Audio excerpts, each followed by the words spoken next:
for times of crisis. One of the things we used to do is we used to think about what our support system is. I don't know whether any of you think about what is your support system. I know I'm my daughter's and son-in-law's support system because they live right around the corner, and when something happens they can just come and in proximity, and you know, the support I give is either they come over and have a break from their daily routine, or I can take care of the kids or whatever. But as we think about our support system, who are the people and how far away do they live from us?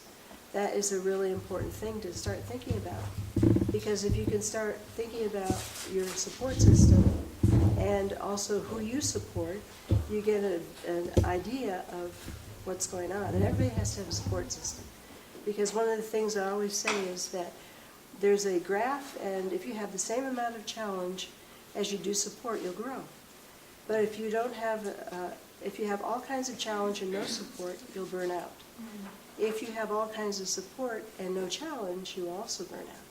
So the way to grow is to find a way that you can have support in the midst of challenge, but also be a support.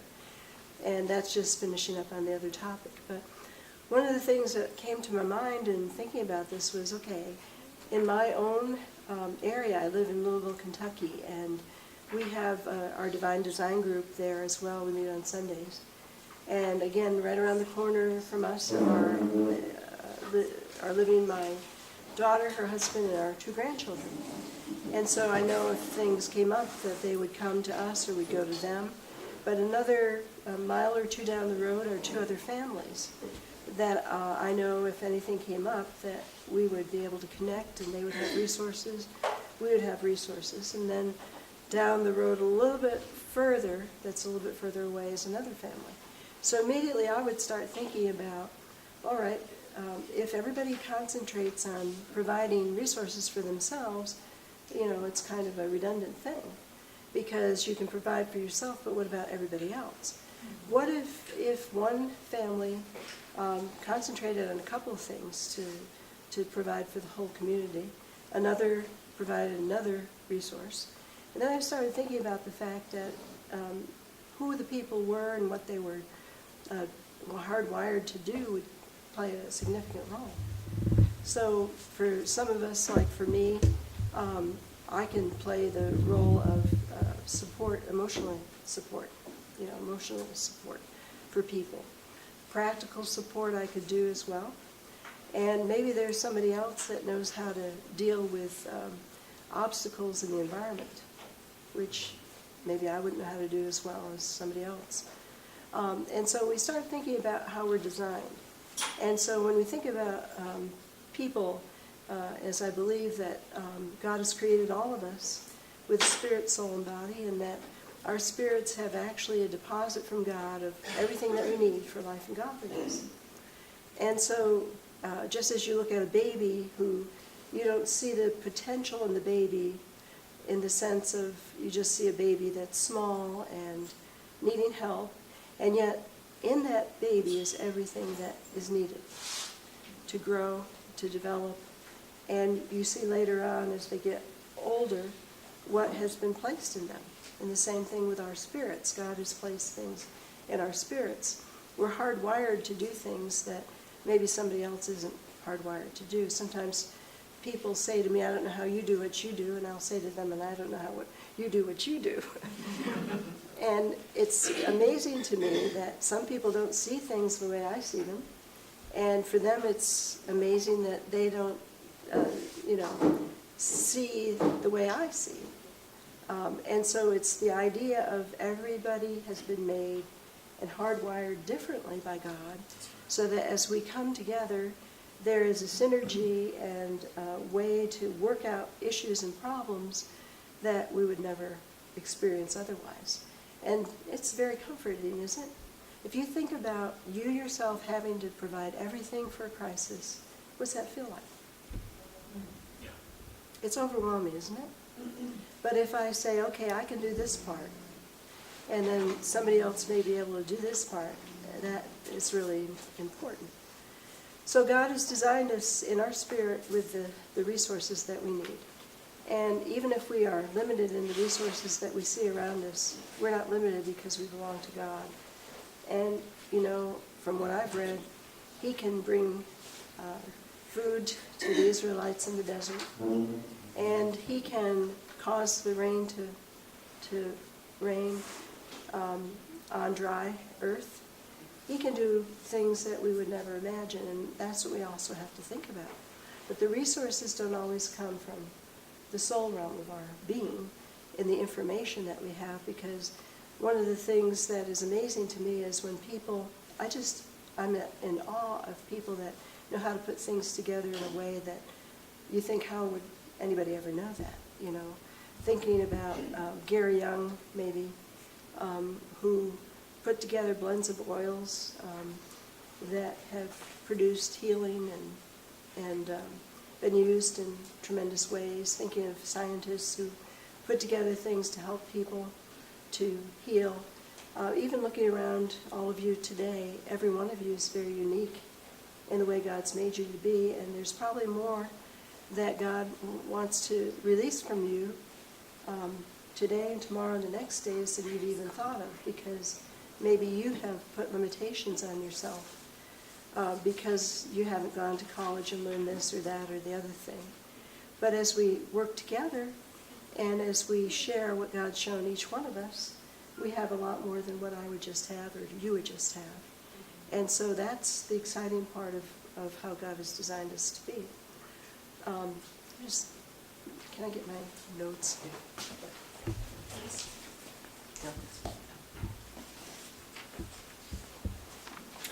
And so the gifts that we've been given are not gifts that we keep for ourselves. God, if we look at God, He is a God who loves to give gifts. He loves to give blessings to His children, and even those that don't know Him. He still is loving to care about them and to give to them. And so when our heart, like Pam was saying, somebody can know the intent of our heart 16 feet before you get there. It's amazing because it is true. There's an invisible sense of things that we don't know. So your spirit you don't see, do you? But other people see your spirit. Okay? And you either, they respond positively, or sometimes people don't respond positively because they have something else going on in their lives. So when we think about our design and how God has created us to be, He has created us, hardwired us in our spirit. And then we go to school and we learn things and information, and we get to be good at things like Chris has, been a fireman.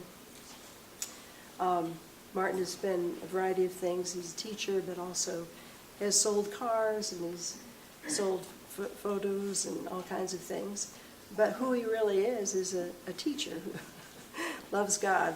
Okay, so each one of us has various gifts to give. But what is inside of us and how God's designed us is to come into a place together where that can be released to one another. And so when we think about crisis response and community in crisis, if we recognize that I am not in myself sufficient. All right? We were talking at our table about the fact that people are isolated today. The reason is, I think, because we all have enough money. And it's a thing that we recognized in Europe, that when people weren't doing very well, they would pool their resources because the Europeans suffered from the Second World War, so they had to recover. Yeah, 1955 was when the Russians and English and all of them left, and I went to study in Austria in 1971, and I've noticed in Austria people are very community-oriented. They're wanting to help each other. They realize that they're not sufficient in themselves. But we Americans don't believe that. And so as a result of that, we are coming to a place in our time and culture where it's very dangerous, especially for a crisis. Because when you're in crisis, like Martin said, 72 hours and it goes well, but after that, it's the long-term thing. Who's going to stick with it? Who's going to walk through it? And who's going to be there to help? And so everybody can do it for a short time. But I also think it's a capacity that God's given to us to do that. So if we look at the gifts that God gives to us in our spirit and in our design to express outwardly, we have the prophet gift that is able to go deep with God and His Spirit and to trailblaze. So a prophet on a team would be important to be able to find new solutions. And then you have a servant who's able to provide an atmosphere. So if you go into, when you go into any place, you can feel whether it's welcoming or not. You can feel whether the atmosphere is free or joyful or kind of heavy and oppressive. So a servant would come into play to look at all the practical things. That's not me. I mean, I can do that, but it's not my automatic response. And those that are servants can, pick up on the details. And so a servant will provide an atmosphere for the whole group in crisis that will make a difference. And it isn't something that they do. It's because of who they are and their connection to God. They can release an atmosphere. I have a friend who's a servant, has gone on some trips with me to Austria, and it has made a huge difference in our teamwork because of the factor that she plays.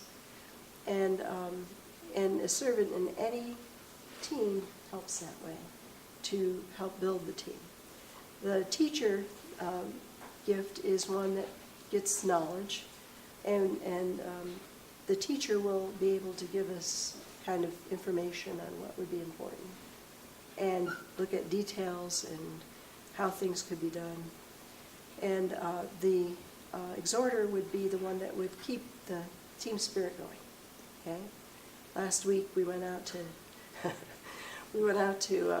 Kansas to do some ministry, and I was surrounded by exhorters, and it was quite interesting, to say the least. But it was actually wonderful because on the way back, two of them got me going so much that it was good for my heart, to hear all the laughter. And so exhorters make sure things are going well with everybody. And then the idea of the giver is to open up access to resources, and then and to steward those things, kind of saying, well, we can get this, and this maybe can be used for this. If in a crisis, there's limited water supply, or there's not enough food, or you need to find a place to use the toilet, or anything like that. And then the ruler is able to take a team of people, and if there's something that needs to be done in a particular project, say for instance, the earthquake, taking that scenario, the earthquake continues to have after effects. And so the ruler could get together the team, debrief, and brief them about, okay, this is where things are, this is where we probably need to go, and then could tell each person, this would be helpful if you would do this, and kind of direct that, okay? And then the mercy would come in and know exactly what was on God's heart at that time, and would bring His presence, which would make a difference with it in a hard time. So how God has hardwired us is very important, and if you don't know much about that, there's some books over there that you can look at that might help you. And also, it would be important to know how you fit in with the team. And we'll talk about that more a little bit later. Is that what you want me to do, a little introduction? Okay.